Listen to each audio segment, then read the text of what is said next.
A fugitive treasure hunter is due this morning in federal court. Tommy Thompson found a shipwreck. It contained what is believed to be the largest collection of lost gold in American history. He was arrested Tuesday at a Florida hotel. 48 Hours correspondent Erin Moriarty shows us why Thompson was on the run for years. Erin, good morning.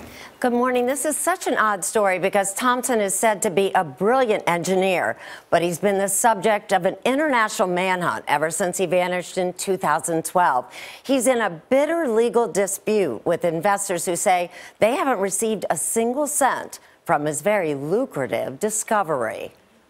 U.S. Marshals found Tommy Thompson and his reported girlfriend Allison Antikyre hiding out at their suite in this Hilton hotel in West Boca Raton. They did not resist arrest. Brian Baptist is a senior investigator for the U.S. Marshals. I had heard that they had been staying at the hotel for 2 years. They had been paying cash for all their stay and everything, basically. Thompson is wanted in Ohio for skipping out on a hearing in a lawsuit brought by his investors. Thompson had raised nearly $13 million from 161 people to find the wreckage of the SS Central America, also known as the Ship of Gold. It sank off the coast of South Carolina in 1857 during a hurricane. It's believed the ship was carrying as much as 21 tons of gold at the time. For treasure hunters, it is a coveted prize.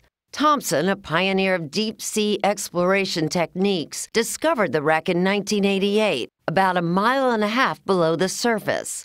Attorney Rick Roble once represented Thompson's company. Those of us who knew Tommy personally knew that the man lived like a pauper, that he sacrificed himself and was the first explorer to achieve a working presence in the deep ocean. Thompson recovered about 3 tons of gold from the bottom of the Atlantic. He sold it in 2000 for $50 million, and Thompson's investors, which included the publishers of the Columbus Dispatch, got nothing.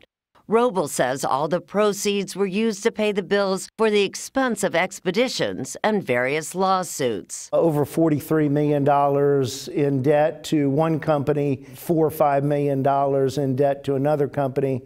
The only charges facing Thompson and Antikyre are for failing to show up in court. They do not face any criminal charges stemming from the company's finances. I have no idea what happened to the gold. I'm sure a lot of people want to know that.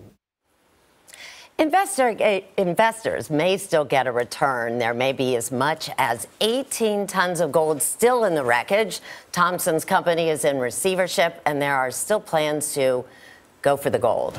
What's to prevent anybody from just hearing what you just said, putting on a wetsuit and going diving in the water? Well, that's a mile and a half. She actually has a very good point, because you could get the equipment to do that.